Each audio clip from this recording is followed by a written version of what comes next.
Alice Guo at iba pa, pinasasampahan na ng money laundering charges ng Department of Justice. Pagsasampa ng diplomatic protest kaugnay ng mga natuklasang submarine drone, hindi pa inirekomenda ng DOJ. Ilang proseso ng eleksyon kailangang ulitin dahil sa inilabas na temporary restraining order ng Korte Suprema. The National Prize Coordinating Council met yesterday, and we are looking at yung possibility po of declaring that there is an extraordinary increase in prices to allow the DA Secretary to declare a food security emergency. Pambihirang pagtaas sa presyo ng bigas aalamin ng National Price Coordinating Council. Sistema sa pagre-review ng route rationalization, pinabilis ng LTFRB. 50% ng mga ruta ng jeepney target matapos ngayong 2025. Impeached South Korean President Yoon Suk-yeol, hindi pa rin kinikilala ang kapangyarihan ng Corruption Investigation Office. Pag-aresto sa kanya, illegal umano. Members Church of God International Volunteers kasamang namahagi ng libreng pagkain, iba pang essentials sa mga biktima ng Los Angeles fires.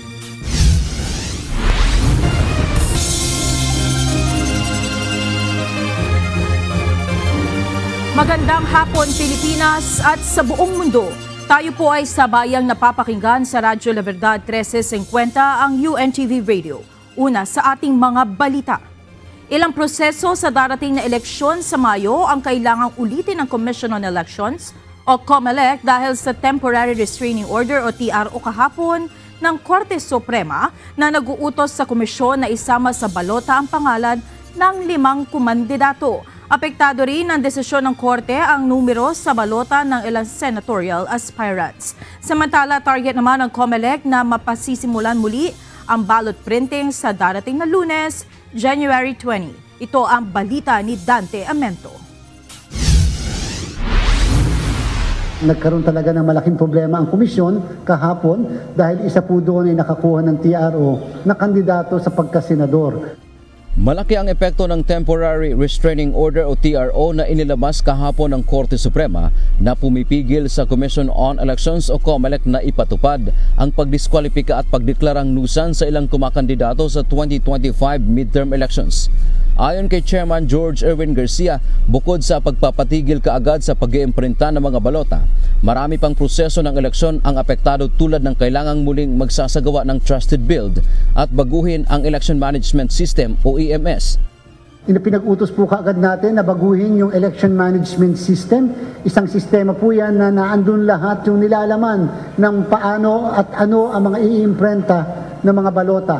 Kinakailangan pong gawin yon, kasama rin po ang pagbabago sa database ng COMELEC, yung serialization ng mga individual na pangalan. Babaguhin din ang mahigit 1,600 ballot face template o hitsura ng balota ng lahat ng lugar sa bansa. Isasama na ang pangalan ng kumakandidatong senador at 4 pang local aspirant na nakakuha ng restraining order sa korte at magsasagawa muli ng pag-iimprinta ng mga balota. Kahit po yung overseas voting ay kinakailangan ipatigil din po natin ang paghahanda po doon. At least kung ang pag-uusapan ay balota o yung pag-uusapan yung mismong pagpipilian ng mga botante using the internet. Apektado rin ng TRO at hindi na matutuloy ang nakatakdasa ng mock elections sa January 18. Dagdag pa ng COMELEC, nasa 6 na milyong mga balota ang hindi na magagamit dahil sa desisyon ng korte. Kailangan itong sirain para matiyak na hindi na magagamit. Wala kasi sa mga balotang ito ang pangalan ng mga idadagdag na mga kumakandidato.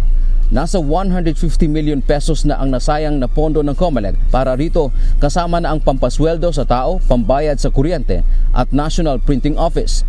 Hihingi po kami ng pahintulot sa COA na itong mga balotang ito, maliban sa i-secure, ay sirain na kaagad ng COMELEC. Isesred po natin ang lahat ng yan, hindi po sunog. Isesred po natin sapagkat para mawala po yung agam-agam na baka magamit sa isang halalan o sa darating na halalan. Dahil inaasahang madadagdagan ang bilang ng mga kumakandidato sa balota halimbawa sa pagkasenador na ngayon ay 66 kapag naidagdag ang pangalan ng isang nakakuha ng TRO, apektado o mababago ang numero ng mga kasunod niyang kumakandidato batay sa kanilang apelyido. Kapag matutuloy ang pag-atras sa kandidatura ni dating Gobernador Chavit Singson, mahigit 10 lang na mga senatorial aspirant ang mababago ang numero sa balota. Pero kung hindi, ay nasa 20 ang mababago ang numero.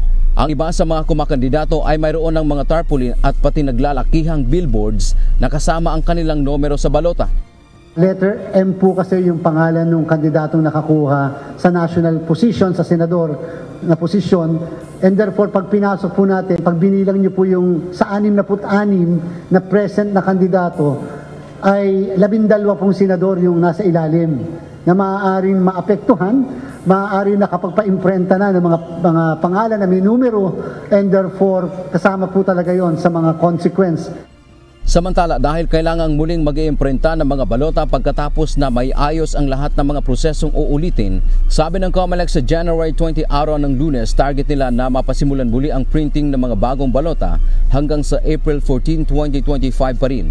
Aminado ang COMELEC na atrasado na sila sa kanilang schedule dahil sa inisyong TRO ng korte, pero walaan niyang dapat ikabahala ang publiko dahil kontrolado nila ang sitwasyon. Kabilang din sa contingency measures o plano ng komisyon ay gagamitin na ang nakareserbang 4 na printing machine ng NPO. Sa ngayon kasi 2 makina lang ang ginagamit ng COMELEC sa NPO na mula sa South Korea. Nandiyan na po yan yung order ng Supreme Court, and therefore we will definitely comply. Bago na lang po yung reklamo, comply na muna bilang pagkilala at paggalang sa Korte Suprema. Bagamat hindi pinangungunahan ng COMELEC ang magiging desisyon ng Korte Suprema, umaasa sila na ito na ang huling TRO na mula sa kataas-taasang hukuman. Wala kasi silang maraming panahon partikular sa pag-iimprenta ng mga balota. Dante Amento, UNTV, News and Rescue. Diyos ang aming sandigan, serbisyo publiko, ang aming pinahahalagahan. Pribilehiyo ni Vice President Sara Duterte ang pagtakbo bilang Pangulo ng Bansa sa taong 2028. Ito ang reaksyon ng Malacanang sa lumabas sa balita ukol sa seryosong pagkonsidera ni VP Sara sa pagtakbo sa 2028 presidential elections. Sa ambush interview kay Executive Secretary Lucas Bersamin, sinabi niya na premature pa para pag-usapan ito pero karapatan naman ito ni VP Sara.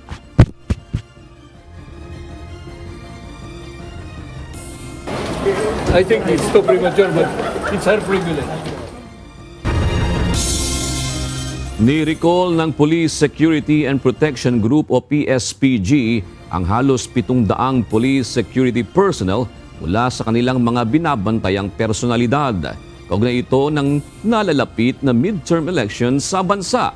Ito ang balita ni Leia Ilagan. As of January 12 po ma'am ay umabot na po sa 674 ang mga na-recall po na protective security personnel from PSPG at out of that figures po ay mga around 197 po na kandidato po ang natanggalan po ng protective security personnel po.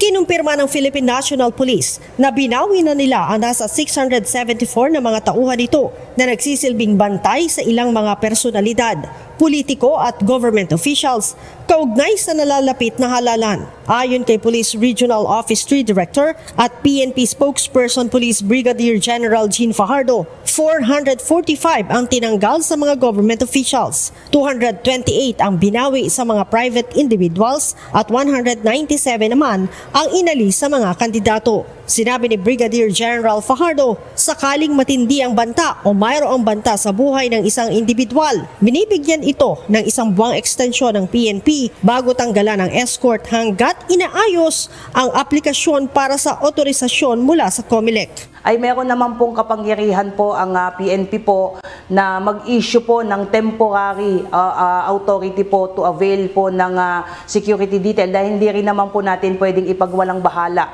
yung threat threats po, particularly ng mga kandidato po. So dapat within 30 days po, unextendable 30 days po, ay bibigyan po sila ng temporary authority to avail po. At yan po ay dadaan po sa Regional Joint Security Control Center na ang mag-a-approve po niya. At least magre-recommenda po niyan ay yung mga miyembro po ng Regional JSCC at yan naman po ay i-forward po natin sa COMELEC. So pending po ng approval ng kanilang certificate.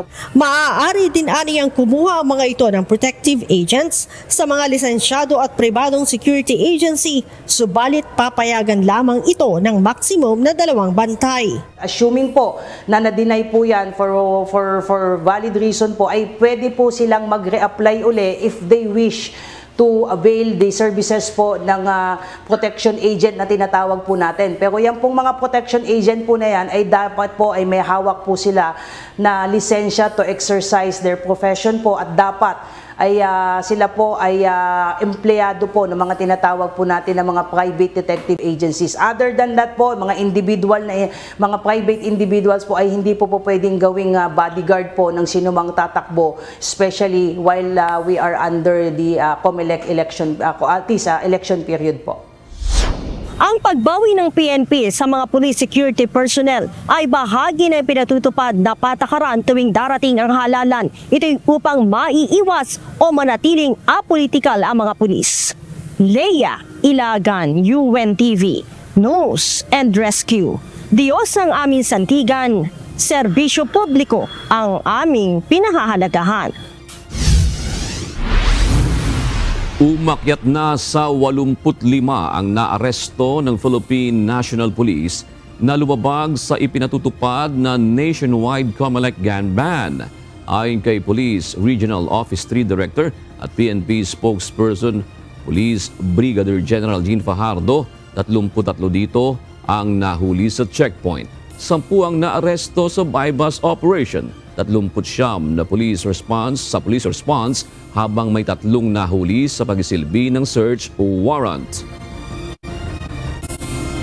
Ang sinasabi po nila ay hindi po nila alam na meron na effective na po yung gun ban natin. Yung iba naman po sir ay may mga pinapakita po na mga license to own and possess firearms at mga firearms registration, pero pinapaliwanag po natin na since nag-start na po yung election period, only those individuals po na meron po silang exemption sa COMELEC, kahit na po sila ay meron po silang permit to carry firearms outside the residences and places of business po, ay sanction po o at least covered po sila ng gun ban. Pinag-aaralan na ng National Price Coordinating Council o NPCC kung paano matutukoy na may pambihirang pagtaas sa presyo ng bigas sa bansa. Ito ang isa sa tinatalakay sa pagdinig ng House Quinta Committee na inatasang mag-imbestiga sa issue ng hoarding at smuggling na dahilan ng food inflation. Ito ang balita ni Rosalie Cos. We are looking at yung possibility po of declaring that there is an extraordinary increase in prices to allow the DA Secretary to declare a food security emergency. But we're still working on the resolution, Mr. Chair.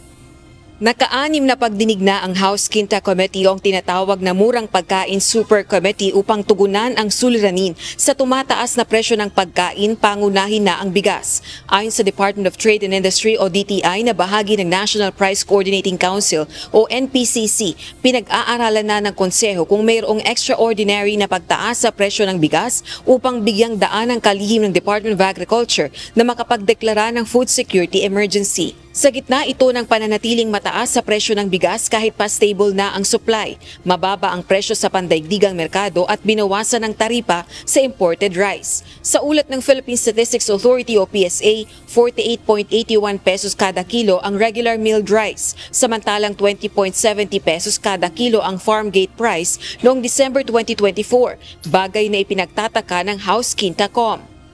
Taas pa rin. Nakabili ako kasi December, talagang I was able to buy at 37. This is to me a conundrum. I don't know how to explain this. Nanghihingi na rin ng mga kongresista ng supply chain analysis sa mga kinauukulang ahensya ng pamahalaan. Sinisilip ng mga ito ang ilang patong na presyo sa bigas bago pa man makarating sa mga consumer. As expressed earlier by one of the rice importers in the previous meetings, sabi po nila na sila po ay, ang mga importers will make a markup of about 2 pesos. It will be passed on to a wholesaler, again, with a markup of 2 pesos, passed on to a dealer na meron pong markup na another 2 pesos, and the retailers pumapatong po ng 5 pesos. So napakalaki po so halos 11 pesos na po mula sa wholesale price.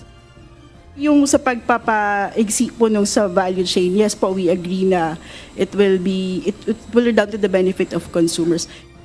Samantala, ipinagtanggol naman ng Department of Agriculture ang desisyong pagtatakda ng Maximum Suggested Retail Price o MSRP sa premium imported rice upang mapababa ang presyo ng bigas. Ito ay matapos questionin ng ilang kongresista. Simula January 20, magpapatupad ang DA ng MSRP na 58 pesos per kilo sa premium imported rice. Yung sinasabi niyong Coco Pandan, pamilyar ako dyan kasi minsan ginagamit namin yan. 55 po yung maximum. Kahit na retail price, 55. Kaya kung sinasabi niyong 58 yung maximum, so ibig sabihin nun, pwedeng gawin ng retailer na 58 yun, samantalang pwede niyang ibaba ng 55 kung may mga ganyan kayong mga suggestion. Or suggested retail price, maximum. Kasi kung halimbawa, yung premium rice is already priced at 58, yung pinakamahal. Siyempre po, wala pong, yung pong mas mababa ang kalidad nun, naturally, bababa po yun. Kasi otherwise, bibili ako ng 58 na premium. I mean, that's how the market will play. Taas pa niya. Sir, and then, kasi ang option natin 56, is to... 56, alam mo, ilan magugutom? But sir, that's for the premium rice. Therefore, ang theory po sir is pag meron ng cup yung premium, susunod yung nandoon sa regular meal, bababa rin yun. There's so many types of rice. So nakakalito, what is premium and what is well-milled and what is, like you said, other unscrupulous retailers and traders hinahalo, di ba? So because of that, hindi malinaw. Suwestyon naman ng ilang kongresista, magpatupad na rin ang maximum suggested retail price sa iba pang uri ng bigas at hindi lang sa premium rice. Bukod dito, muli ring hinikayat ang mga kinauukulang ahensya ng pamahalaan na irekomenda kay Pangulong Bongbong Marcos Jr. na i-convene ang Anti-Agricultural Economic Sabotage Council upang tugunan ang mataas na presyo ng bilihin sa bansa. Rosa Licoz, UNTV News and Rescue. Diyos ang aming sandigan, serbisyo publiko ang aming pinahahalagahan. Ilang mga problema sa 2025 national budget ang tinalakay ni Pangulong Ferdinand Marcos Jr. sa ilang ahensya ng pamahalaan. Isa sa mga nilutas ng Pangulo ay ang tinapya sa pondo ng Department of Tourism para sa kanilang branding at promotions. Ito ang balita ni Nel Maribuhok.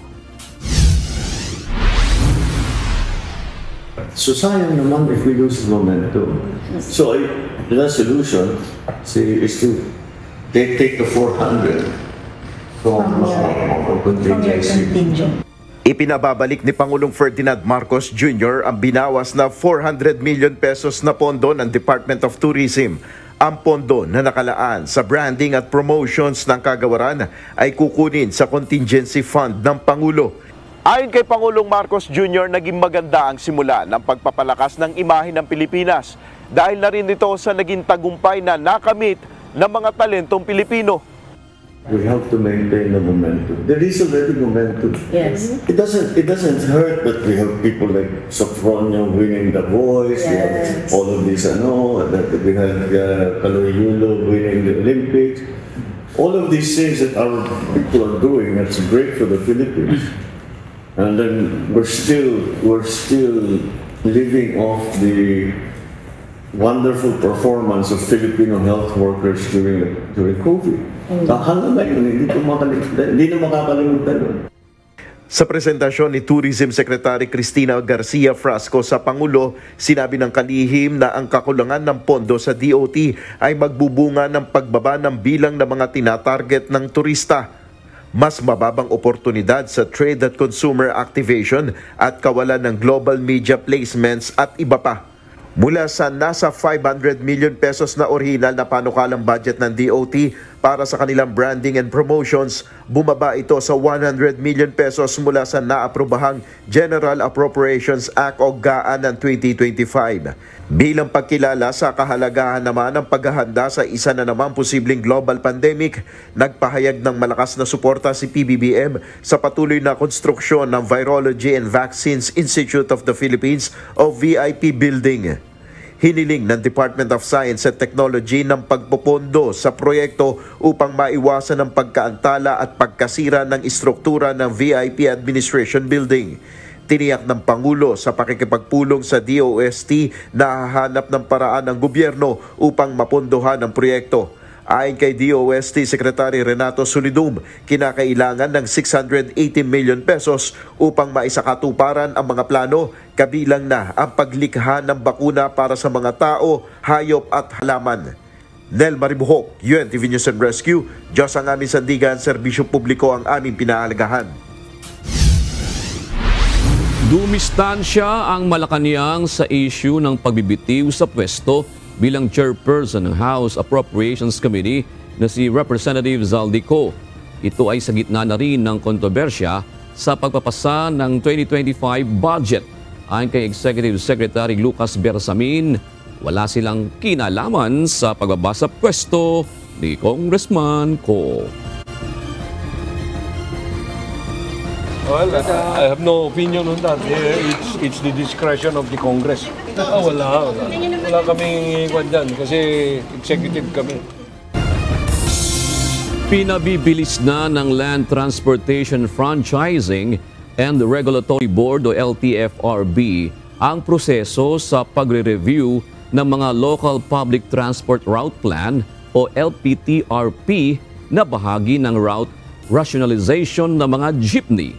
Ayon sa LTFRB, target nilang matapos ang pagre-review sa 50% nito sa kabuuan ng 2025. Ito ang balita ni JP Nunez. Dati kasi maraming siyang dinadaanan tsaka humahaba yung pabalik-balik evaluation. Dito sa bagong department order, nilimit yung kailangan pag second review, dapat pag third, may technical assistance na yung LTFRB DOTR doon sa LGU para hindi na babalik ulit. Sa higit 1,500 local government units sa bansa, nasa higit 1,000 pa lang ang nagsusumite ng kanilang Local Public Transport Route Plan o LPTRP. Sa datos na ito, 15% pa lang ang mga ruta ng jeepney na nararationalize. Ang target ng gobyerno ay makumpleto ang pagre-review ng mga isinumiteng LPTRP hanggang 50% sa kabuuan ng 2025. Ayon kay Land Transportation Franchising and Regulatory Board, Technical Division Head Joel Bulano, pinabilis na nila ang proseso sa pagre-review ng LPTRP para makuha ang kanilang target. Kabilang dito yung ginawang proseso kung saan ang mga LPTRP mula sa regional office ng LTFRB ay didiretso na sa technical panel ng LTFRB para mabilis ma-review sa loob lang ng 6 na buwan o 1 taon. Ang LPTRP ay isa sa mga component ng Public Transport Modernization Program o PTMP na gagamitin sa route rationalization. Ang route rationalization naman ay yung pagtukoy sa mga ruta na dapat merong public transportation at kung ilang unit ang bibiyahe na sakto sa pangangailangan ng mga pasahero. May mga technical formula kasi tayo para malaman kung ilan ba talaga ang kailangan na number of unit doon sa isang ruta based on the actual surveys na ginawa nila. Tinitingnan namin kung nasunod yon yung mga requirement in terms of route length, the type of units na gagamitin, jeep ba dapat dyan o bus ba dapat. Sa ginawang review ng LTFRB sa mga naunang nagsumite ng LPTRP, napag-alamang merong mga ruta ang maiikli na pwede nang pagsamahin. Ayon kay Bulano, mahalagang matapos ang LPTRP para tuluyan ng matukoy kung gaano ba dapat karaming mga public utility jeep ang papasada sa kalsada.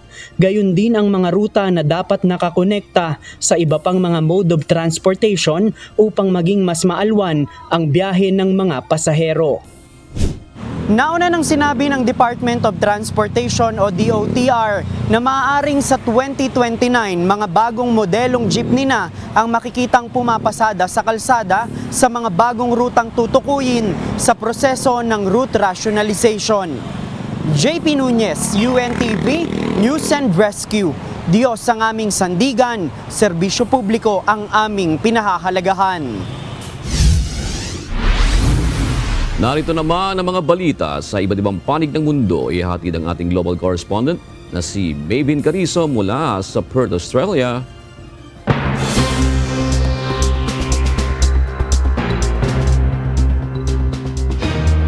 Hindi pa rin kinikilala ni impeached South Korean President Yoon Suk-yeol ang kapangyarihan ng Corruption Investigation Office. Iginiit rin ito na iligal ang ginawang pag-aresto sa kanya. Ito ang balita ni Ryuji Sasaki. 저는 오늘 이들이 경호 보안 구역을 소방 장비를 동원해서 침입해 들어오는 것을 보고 불미스러운 유혈 사태를 막기 위해서 일단 불법 수사이긴 하지만 공수처 출석에 응하기로 했습니다. Nagpasya na si impeached South Korean President Yoon Suk-yeol na humarap sa Corruption Investigation Office for high-ranking officials upang maiwasan ang karahasan. Ngunit sa pahayag nito matapos arestuhin sa kanyang villa kanina, sinabi ni Yoon na hindi niya kinikilala ang pagiging lehitimo ng pagsisiyasat ng CIO. Ginawa lang anya ito upang hindi na dumanak pa ang dugo. 그러나 제가 이 공수처의 수사를 인정하는 것은 아닙니다. 대한민국의 헌법과 법 체계를 수호해야 하는 대통령으로서 이렇게 불법적이고 무효인 이런 절차에 응하는 것은 이것을 인정하는 것이 아니라 불미스러운 유혈 사태를 막기 위한 마음일 뿐입니다. Dismayado si Yoon sa anyay pagbagsak ng rule of law sa bansa at paglalabas ng warrant of arrest sa kanya ng isang ahensya na wala umanong kapangyarihan upang mag-imbestiga. 안타깝게도 이 나라에는 법이 모두 무너졌습니다. 수사권이 없는 기관에 영장이 발부되고 또 영장 심사권이 없는 법원이 체포영장과 압수수색 영장을 발부하는 것을 보면서 그리고 수사기관이 거짓 공문서를 발부해서 국민들을 기만하는 이런 불법이 자행되고 무효인 영장에 의해서 절차를 강압적으로 진행하는 것을 보고 정말 개탄스럽지 않을 수 없습니다. Patuloy na iginigit ng mga abogado ni Yoon na iligal ang arrest warrant dahil inilabas ito ng korte sa maling jurisdiksyon at walang legal na mandato ang grupo upang imbestigahan ito. Mayroon na ngayong 48 oras ang mga otoridad para tanungin si Yoon at pagkatapos ay kailangan nilang humingi ng warrant para makulong ng hanggang 20 araw o palayain siya. Mula rito sa Seoul, South Korea, Ryuji Sasaki, UNTV News and Rescue. Diyos ang aming sandigan, serbisyo publiko ang aming pinahalagahan. Ipinatawag ng Australia ang Russian ambassador upang pagpaliwanagin hinggil sa ulat na napatay ang Australianong sundalo at bihag na si Oscar Jenkins sa Russia. Nanindigan si Prime Minister Anthony Albanese na gagawin ng Australia ang pinakamabigat na aksyon kung mapatunayang may pananakit o pinsalang ginawa kay Jenkins. Si Jenkins ay nadakip ng Russian forces habang nakikipaglaban para sa Ukraine. Bilang suporta sa Ukraine, patuloy na nagpapataw ang Australia ng mga parusa laban sa Russia at nagbabawal sa pag-export ng ilang produkto tulad ng alumina at bauxite. Patuloy na hinaharap ng mga residente sa Southern California ang matinding banta ng wildfires na pinalala pa ng malalakas na hangin. Ilan sa mga tahanan sa rehiyon ang nawalan ng kuryente. Patuloy na sinusuri ng California Department of Forestry and Fire Protection o CAL FIRE ang mga nasirang ari-arian at tahanan sa Los Angeles dahil sa mga kamakailang sunog. Ito ang balita ni Klein Zinka. Damage inspections continue with the current initial assessment mark being 5,316 for the Palisades fire and an estimated over 7,000 structures destroyed by the Eaton fire. Nagsasagawa ng damage assessment sa Los Angeles ang California Department of Forestry and Fire Protection. Ito ay upang matiyak ang lawak ng pinsala sa mga bahay at iba pang ari-arian dulot ng wildfires. Ayon sa mga opisyal, nasa mahigit 12,000 structures na ang napinsala ng Palisades at Eaton fires, habang nasa 24 na tao naman ang nasawi. Ayon sa CAL FIRE, 17% contained na ang Palisades Fire na tumupok sa 23,000 acres habang 35% naman ang Eaton Fire na nakasunog ng 14,117 acres ng lupa. Nakararanas pa rin ng matinding banta ng sunog ang mga residente sa Southern California na pinalala pa ng malalakas na hangin. Ilan sa mga tahanan nawalan ng kuryente. The National Weather Service has issued their highest level of warning, called a particularly dangerous situation. Damaging winds with gusts between 55 and 70 miles per hour are expected across the affected areas through Wednesday morning. Inaasahan ng mga opisyal sa Southern California ang paglakas pa ng hangin sa Miyerkules na posibleng magpalala sa mga sunog at magdulot ng pagkalat ng mga ito. Nasa 70,000 tahanan ang nawala ng kuryente dahil sa power shutoffs na ipinatupad ng utility companies upang maiwasan ang mga posibleng sparks na maaaring maging sanhi ng bagong sunog. Kakibat nito, tumutulong ang firefighters sa pagsugpo ng mga wildfire gamit ang helicopters at modular airborne firefighting systems. More than 15,000 personnel, including firefighters, law enforcement, and other emergency support, continue to battle the ongoing historic fires in Southern California. Over 8,400 firefighters from local, state, federal, and tribal fire departments remain on the front lines. Patuloy na nakataas ang red flag warning sa Los Angeles, Ventura, Orange, Riverside, San Bernardino at San Diego counties. Klein Zinka, UNTV News and Rescue, USA. Diyos ang aming sandigan, serbisyo publiko ang aming pinahahalagahan. Ibinahagi ni Princess of Wales Kate Middleton na gumaling na siya mula sa cancer matapos bumisita sa ospital kung saan siya nagpagamot noong nakaraang taon. Nagpasalamat siya sa medical team ng Royal Marsden Hospital sa London sa kanilang pangangalaga. Sinimulan na rin niya ang unti-unting pagbabalik sa kanyang public duties bilang bagong taga-suporta ng ospital kasama si Prince William. At yan ang mga balita mula sa iba't ibang panig ng mundo. Mula dito sa Perth, Australia, ako si Maven Carizo. Magandang gabi. Bumuuna ng task force ang Philippine National Police para tugisin ang 29 na mga opisyal at tauhan nito na kasama sa operasyon kung saan nasabat ang nasa 990 kilos ng shabu sa Maynila noong October 2022. Ayon kay Police Regional Office 3 Director at PNP spokesperson, Police Brigadier General Jean Fajardo, well-accounted naman ang 20 sa mga ito habang hinahanap pa ang 9 na wala na sa serbisyo. Ito ang balita ni Lea Ilaga.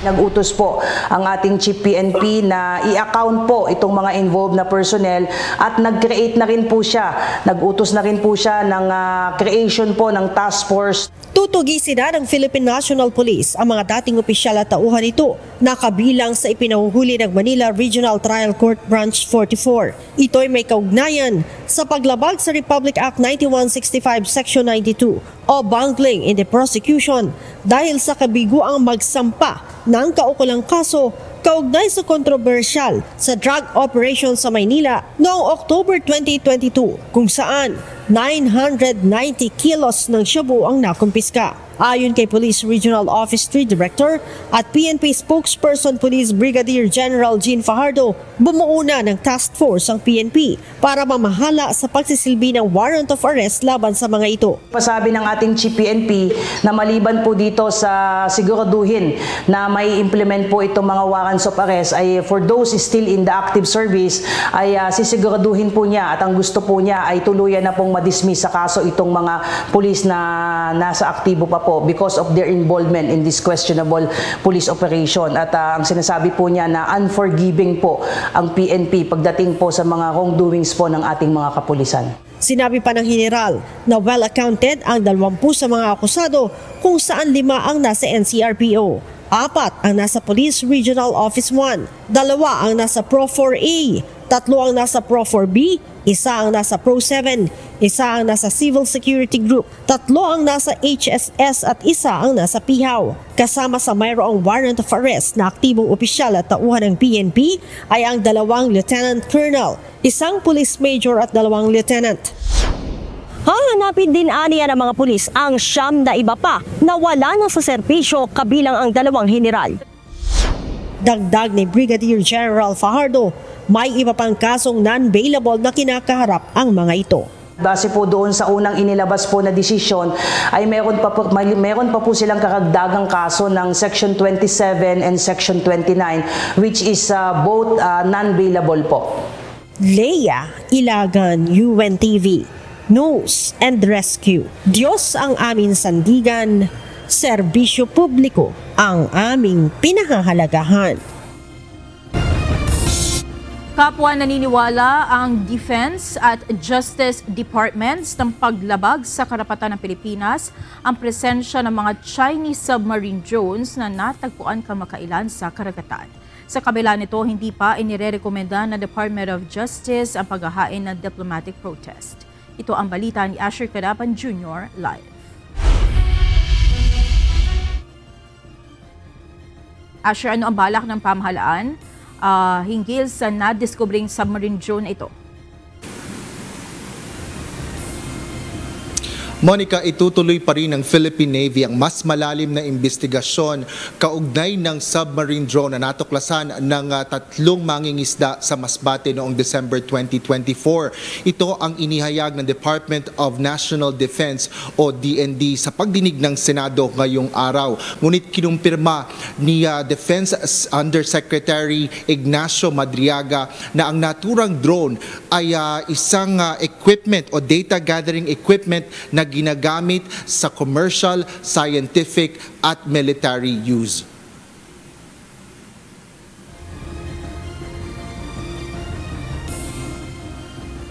Ito po is a data gathering and all the data that can be gathered can be considered as intelligence and information that has multi-purpose of use to the military. And as far as the Defense Department is concerned, we are treating it as a national security matter, whether it is unarmed, uncrewed, but like I've said a while ago, we consider this as a violation of our territory and it's a matter of national security for the Department of National Defense.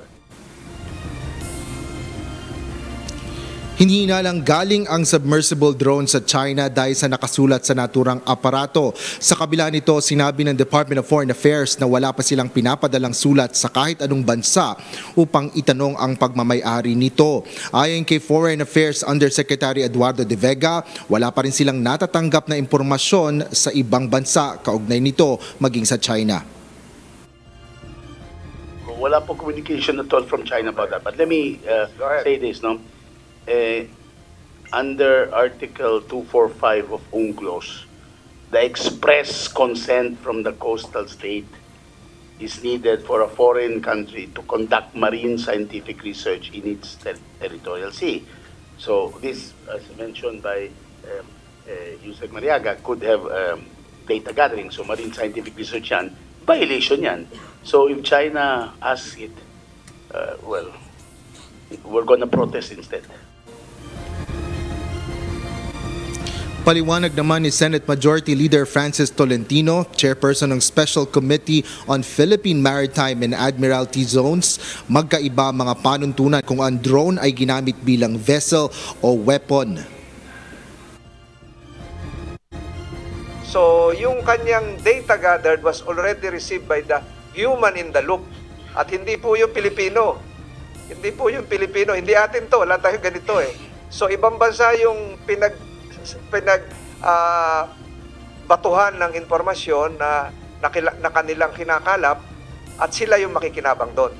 Hindi tayo. Diba ho? Kung ito ay sa scientific man, civilian purposes or military, hindi Pilipinas yun. Paliwanag naman ng Department of Justice, mahirap maklasipika ang submarine drone kung ito ay isang ship o weapon. Gayunman, binigyan diin ni Attorney Freddy Ganchun, Special Counsel ng DOJ, na maituturing pa rin itong paglabag lalo pa sa kamakailan lang na naisabatas na Philippine Maritime Zones Act. This is a violation of our rights depending on where, for example... Violation? Because, Mr. Chair, we don't know where this drone was deployed. Walang permit. Una, walang permit. Yeah, pending the conclusion of their investigation. But since it was 5 weeks found, pa. yes, since it was found, Mr. Chair, between Masbate and Bicol, those waters are considered as our archipelagic waters. Sa kabila nito, sinabi ng DOJ na kailangan pang matapos ang investigasyon ng Philippine Navy bago sila magbigay ng rekomendasyon kung maghahain ng diplomatic protest ang pamahalaan. That's an option, that's for sure. We can file a diplomatic protest, but the diplomatic protest needs to be supported by a formal results that came up by our Philippine Navy.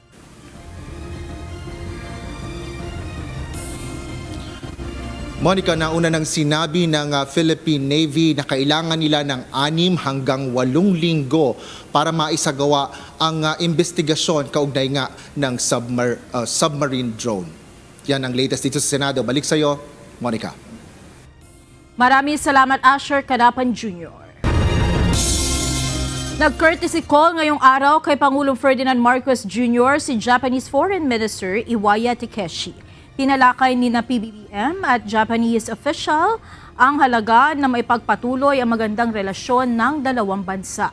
Ayon kay PBBM, halagang maituloy ang naging pag-uusap ng Pilipinas, Estados Unidos at Japan ukol sa trilateral agreement.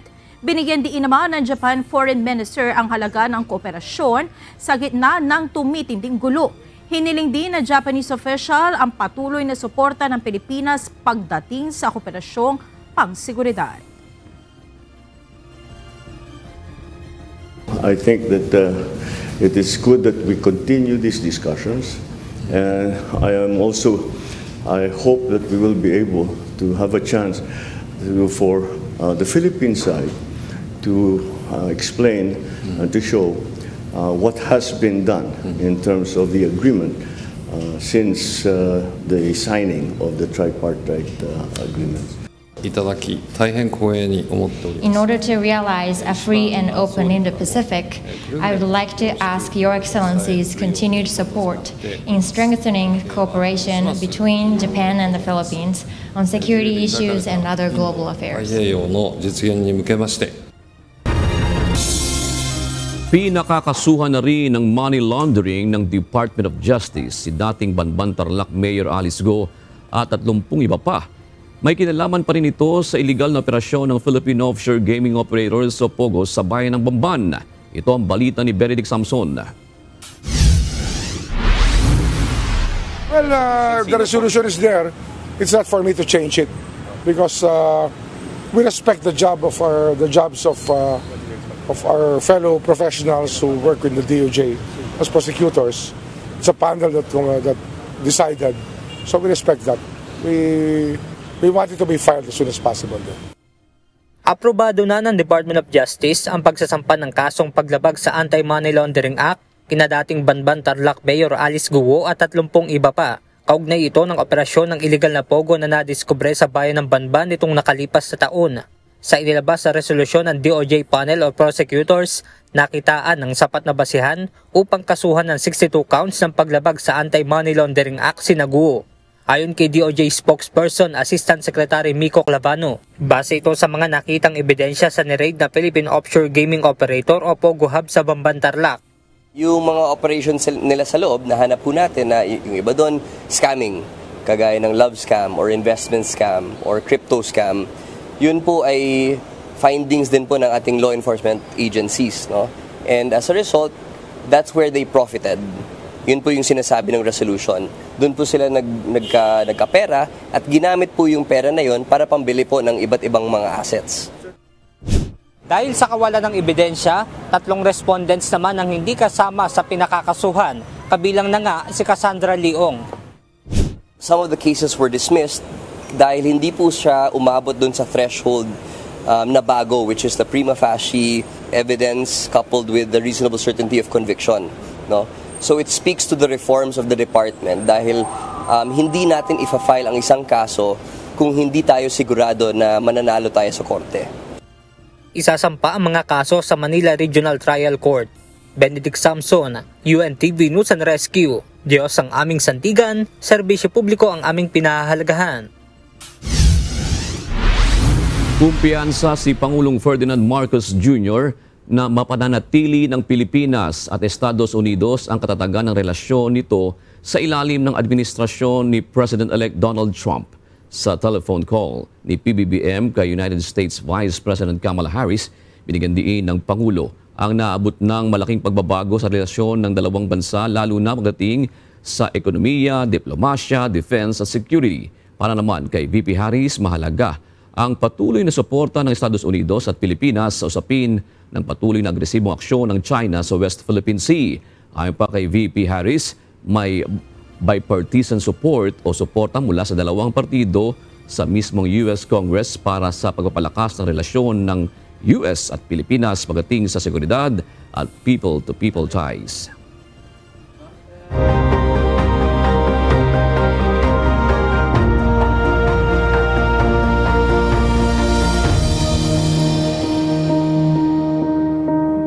Sa oras ng pangangailangan, hindi mawawala ang diwa ng pagtulong sa ating mga Pilipino kahit pa sa ibang bansa. Ito ang pinatunayan ng Members Church of God International o MCGI na isa sa agad ng aksyon upang makatulong sa mga biktima lalo na sa pagbibigay sa kanila ng makakain sa gitna ng kinakaharap nilang trahedya. Ito ang balita ni Sunny Cross.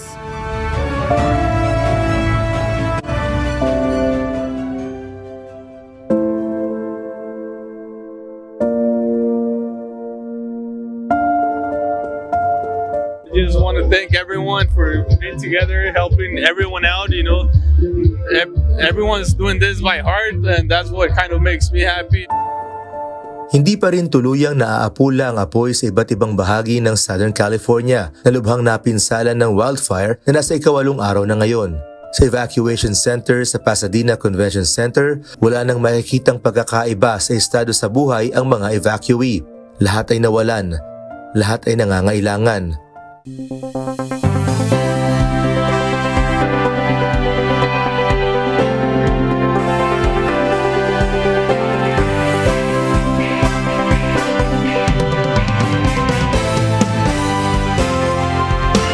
Kaya naman kahit kaunting pamatid gutom ay nakiisa ang Members Church of God International o MCGI Los Angeles Chapter sa pamamahagi ng libreng pagkain, toiletries at iba pang essentials. Ayon sa mga volunteer ng MCGI, ang mga ganitong pagkakataon ay dapat sinasamantala para makatulong sa kapwa lalo na't hindi biro ang masunugan ng hindi lang maliit na ari-arian kundi halos buong kabuhayan na para sa mga naninirahan sa lugar. Una po sa lahat, papasalamat po ako kasi alam ko po gawa ito ng Diyos. Kinasangkapan po ako ng Diyos na sa maliit na paraan maipakita yung gawa ng iglesia. Papasalamat din po ako kasi kahit na hindi po maraming mga kapatid namin dito na mayayaman, nagtutulong-tulong po ang mga kapatid dito na makatulong sa kapwa-tao. Sa pamamagitan ng post ni Armin na ipakita sa iba't ibang panig ng mundo ang kalagayan ng mga evacuees at mga ginagawang pagtutulungan ng MCGI at iba pang grupo sa lugar. Nagsimulang mag-set up ng free feeding program ang MCGI Cares noong Martes at mula noon ay hindi tumigil ang MCGI sa pag-replenish ng kanilang ipamimigay para makapag-augment sa pangangailangan ng mga evacuees. Bukod sa MCGI, ilang small business owners at charity institutions ang nagdala rin ng kanilang tulong para sa mga biktima. Ang iba ay milya-milya rin ang biniyahe para lang maghatid ng tulong. I think it's a blessing from up above, from God. It's coming from God. This is what God wanted to be. You know, this is what He wants. I just want to thank God for all of this because we are going through lots of hardships right now. Ang relief operation ay tatagal hanggang January 15 local time. Sa bahagi naman ng MCGI, tuloy-tuloy lang ang pagtulong ng mga volunteer, hindi lamang sa pagkain kundi maging sa iba pang mga bagay, hanggat makakayanan sa tulong at awa ng Diyos. Mangyaring ipamigay alam lamang sa MCGI Los Angeles Chapter sa teleponong 818-624-0961. Sonicos UNTV News and Rescue, Los Angeles, California, USA. Diyos ang aming sandigan, serbisyo publiko ang aming pinahahalagahan. Sinalakay ng mga otoridad ng isang private resort sa Silang Cavite kaninang hapon. Naaktuhan ang mga sospek habang ang mga ito ay nagsasagawa ng online transaction. Mula Silang Cavite, ito ang balita ni Ryan Lacanlale live. Magandang gabi, Ryan. Ilan ba ang nahuli dyan sa lugar na yan? Yung ba'y mga dayuhan o mga Pilipino? Magandang gabi, June. 27 dayuhan at isang Pilipino yung nahuli na nagsasagawa ng online transaction kanina dito ng mga otoridad sa isang private resort dito sa Silang Cavite. At gaya, June, ng mga naunang mga raid sa mga pogo, itinatanggi ng mga suspect na ang kanilang pinagtatrabahuhan ay isang pogo at nagsasagawa sila ng online scamming. Ayon sa Presidential Anti-Organized Crime Commission, ito ang mga dayuhang nagtago at hindi umalis ng bansa pagkatapos ma-expire ang ibinigay na deadline ng pamahalaan sa mga pogo. Ito yung mga foreigners na supposed to be wala na dito. Kasi nga, noong October 15, na-downgrade na yung mga visa nila from working visa ay ginawang tourist visa. So nakita nyo naman na nakaupo pa rin sila dyan sa mga computers nila. So that's a violation of the condition of their stay dito sa ating bansa. That's in violation of our immigration laws. Ayon sa PAOK, isang halimbawa ito ng small-scale pogo kung saan gumagawa ng maliliit na grupo at nag-ooperate sa mga private resort, condominium, apartment at mga gated subdivision ang mga dayuhan. Nakuha sa kanila ang mga gamit na karaniway nakikita o nakukuha sa mga pogo gaya ng mga computers, SIM cards, maraming cellphone at iba pa. Sabi ng PNP, Disyembre pa ng nakaraang taon, minamanmanan ang mga dayuhan nang makatanggap sila ng impormasyon tungkol sa kanila kaya nila ito o hindi na nila ito nilubayan. Sabi kasi nagdadrop na daw ng mga Chinese mga foreign nationals dito ng mid ng December. Kaya pero nirentahan ito is last week ng November. Then mid ng December, nagdadrop na ng foreign nationals. Kaya naalarma na yung ating confidential agent and ni-report sa atin. Ayon sa pulisya, inupahan ng mga dayuhan ang buong resort sa halagang 700,000 pesos kada buwan. Ayon sa lokal na pamahalaan ng Silang Cavite, dati na silang nakatanggap ng ulat sa posibleng pagtatago sa mga resort ang mga ganitong guerrilla pogo. Way back ago, nakatanggap na rin ako ng mga information dati na there might be a guerrilla type of operation ng pogo. And considering na silang marami kaming resort places dito, maaring dito sila pumasok and the information I got from my chief of police na for 2 weeks they have been monitoring this place. June, mayroon namang legal na permit itong resort para mag-operate pero titignan ng lokal na pamahalaan kung alam niya ang ginagawang POGO operation ng mga dayuhan at kung maaari itong masampahan ng reklamo. At kanina kasama rin ng Presidential Anti-Organized Crime Commission sa operasyon ng PNP, CIDG, ang Bureau of Immigration at ang Provincial Police Office ng Cavite. Sa ngayon, June, ay nagsasagawa pa ng inventaryo ang PAOK doon sa mga gamit na nakuha nila at sa mga dayuhan bago nila ito dalhin sa kanilang tanggapan sa May Pasay City. At sa laki nito, June, nitong resort na ito, itong nakikita mo sa aking likuran na 4 na palapag na gusali, yung kanilang operasyon nandun lamang sa isang maliit na kwarto kung saan ay pinagkasya nila doon yung mga lamesa, mga laptop at mga internet, yung mga packet wifi na kanilang ginagamit sa kanila. Diyan muna ang latest mula dito sa Cavite. Balik sa iyo, June. Ibig sabihin, Ryan, yung operation room nila maliit lamang pero inupahan nila yung buong resort. Tama ba yan, Ryan? Tama yun, June. Sarado itong buong resort. Ang nandito lamang yung mga nagtatrabaho dito, trabahante nitong resort at saka yung mga dayuhan na ito. Maraming salamat, Ryan Lacanlale. Humihingi ng tulong ang mga kaanak ng mga nasaktan at nasawi sa aksidente sa Kalumpit, Bulacan kahapon. Ito ang balita ni Nestor Torres, live. Magandang gabi, Nestor. Anong tulong ba ang hinihingi nila? At may nakipag-ugnayan na ba sa kanila mula sa kumpanyang nagmamay-ari ng minibus na yan? June, magandang gabi. Humingi sila ng tulong na pinansyal at kanina nga lang ay nagtungo yung kinatawan ng Carmex Cooperative at ang insurance company sa tanggapan ng pulisya sa Kalumpit, Bulacan upang sagutin ang gastos sa pagpapagamot sa mga biktimang sugatan at nagbigay na rin ng kompensasyon sa mga kaanak ng mga nasawi sa aksidente kahapon. Habang ngayong araw ay plano na rin na mailipat sa hospital ang matandang nasa critical na kondisyon na ngayon ay nasa Bulacan Medical Center.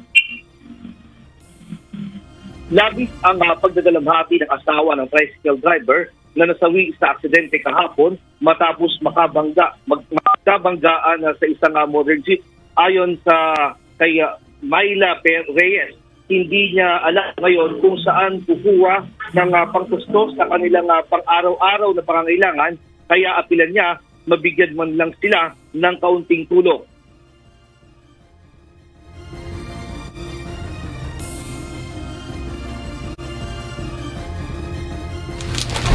Pipilitin ko kung mapagtapos siya kasi yun ang pangarap ng dati niya para sa akin. Kung ano po yung maitutulong nila sa amin. Tapos puso namin po natanggap yun. Isa rin sa nasawi sa aksidente ay si Angelica na may 3 anak. Ang bunso ay 9 na buwan pa lamang. Pakiusap ng mga naulilang pamilya ng mga nasawi, harapin at sagutin ang pagpapalibing at pag-aaral ng kanilang mga anak. Yung driver makulong. Tapos bayaran nila lahat yung mga nasira ng sa asawa ko. Hanggang sa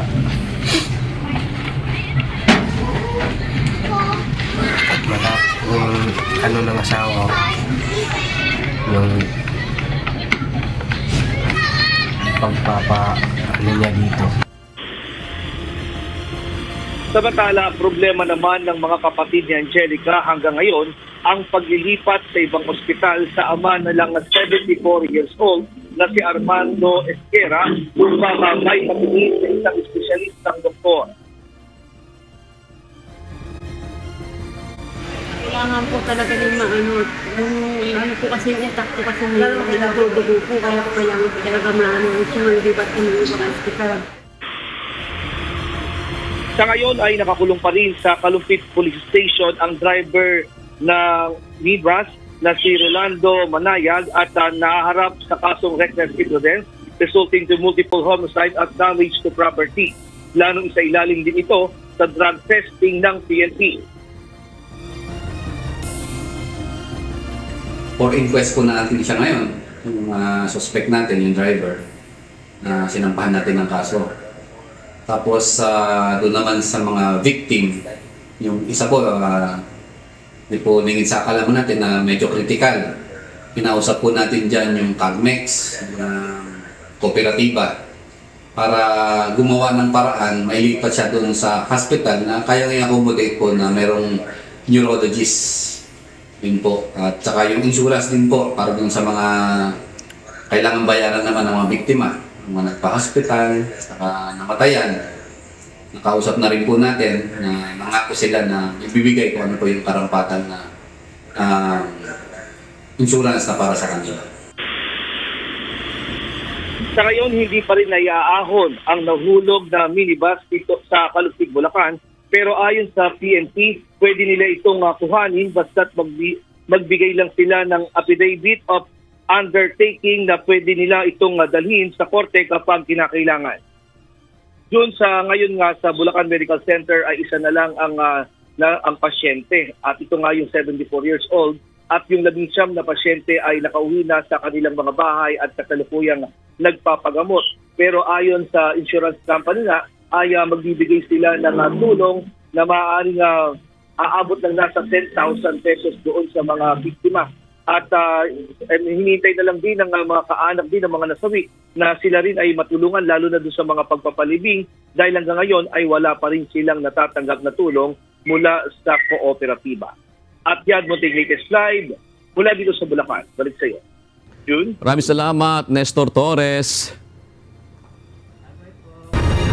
Ipinagbawal na lokal na pamahalaan ng Iloilo City ang pagpapaskil ng anumang mga election tarpaulin sa lungsod kasabay sa pagdiriwang ng Dinagyang Festival ngayong buwan. Lilimitahan din ang pagsasalita ng mga politiko o kakandidato sa naturang pagtitipon. Ito ang balita nila Lane Moreno. I am looking forward to a livelier Dinagyang. We have made sure that the whole city, especially the main thoroughfare, will be free of any tarpaulin. Dala na ng apon, pagiya sa mga bata ko, pagiya sa mga grupo ko. Bawal ang anumang uri ng political advertisements sa lahat ng mga lugar, gusali o kalsada na gagamitin bilang venue ng mga events na may kinalaman sa pagdiriwang ng Dinagyang Festival 2025 sa Iloilo City ngayong buwan. Kabilang na rito ang pagpapaskil ng mga election tarpaulin sa mga pampubliko o pribadong lugar malapit sa events area, billboard, commercial ads, pagsusuot ng t-shirt at fan na may mga mukha ng mga kandidato. Ayon kay Iloilo City Mayor Jerry Treñas, ito ay upang maiwasan ang anumang mga political color o magamit ang pagdiriwang sa maagang pangangampanya. Ipinagbabawal din ang pagsasagawa ng political rally sa city proper maliban sa ibang mga distrito at mayroong mga permit. Sa January 24 hanggang 26, isasagawa ang highlights ng Dinagyang Festival. Kasama sa mga inibitahang dumalo si Pangulong Ferdinand Marcos Jr., Vice President Sara Duterte, mga senador, diplomatic officials at ilang kilalang personalidad. We will limit kung pambalot na sila. Abang balang na mula sila nagyanganin pa sa una, mayor na nag-welcome. Anyway, kung ara speaker, timuya man sa ngayon kung pambalot. Lalaine Moreno, UNTV News and Rescue. Diyos ang aming sandigan, serbisyo publiko ang aming pinahahalagahan.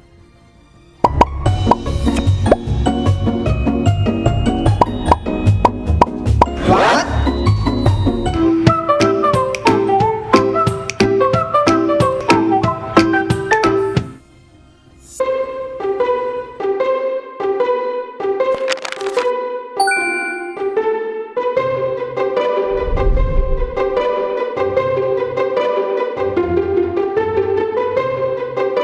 Nagdag kaalaman po, narinig nyo na ba na masama yung kulang sa tulog Pero paano kaya kung sobra naman sa tulog? Masama rin kaya? Alamin po natin. Ang tulog ko kasi 7 hours eh. Para sa akin kasi parang minsan kulang pa. So dapat medyo sobra. Sobra pa. Siyempre po mas okay yung sobra. Para makabawi po siyempre sa mga ginagawa mo sa work. Gano'n. Alam nyo ba, ayon sa mga eksperto, ang sobrang tulog higit sa 9 hanggang 10 oras araw-araw. Maaring magdulot ng iba't ibang health problems, gaya rin ng kulang sa tulog. Research shows that oversleeping can increase the risk of heart disease, diabetes, obesity at kahit depression. Isa sa mga dahilan nito ay maaring ang disrupted sleep cycle na nakakaapekto sa overall body function. Base sa mga pag-aaral, ang ideal sleep duration ay 7 to 8 hours kada gabi para sa mga adults. Kapag sobra sa tulog, kadalasan nagiging mas pagod pa ang katawan kaysa sa refresh. Kung madalas kang oversleeping, maganda sigurong suriin mo ang lifestyle mo. Pwede itong dulot ng stress, unhealthy habits, o posibleng medical condition. Ang mahalaga, sundin ang tamang oras ng tulog at maging aktibo sa araw. Kaya po, yung kulang, masama rin. Pag sobra, masama rin naman. Ang payo po ng mga eksperto, 7 to 8 hours of sleep para sa mas malusog na pangangatawan. Sana po may natutuhan kayo at laging tatandaan, mapalad po ang tao na nakakasumpong ng karunungan at ang tao na nagtatamo ng kaunawaan.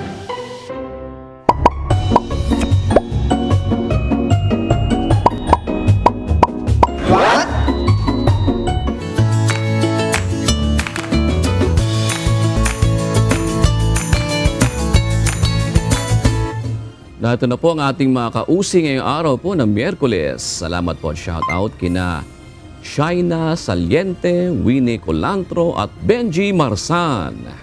Ganoon din kay Rexon, Wanget, Cayo Pineda at Darlene Napila. Mga kasambahay, kung may mga istorya po kayo nais balikan sa Ito Ang Balita, pwede niyo po ito muling mapanood sa aming mga official social media account. Magtungo lamang po sa UNTV News and Rescue YouTube channel at click ang subscribe button. Gayon din sa aming Facebook at TikTok accounts. Mapapanood nyo rin po rito ang iba pang news programs ng UNTV, pati na ang iba pang video ng nag-iisang public service channel. Kaya subscribe, like, and share. Narito naman ang salita ng Diyos na ating sandigan mula sa aklat ng unang Tesalonica 5:21 hanggang 22 na nagsasabi, subukin ninyo ang lahat ng mga bagay. Ingatan ninyo ang mabuti. Layuan ninyo ang bawat anyo ng masama.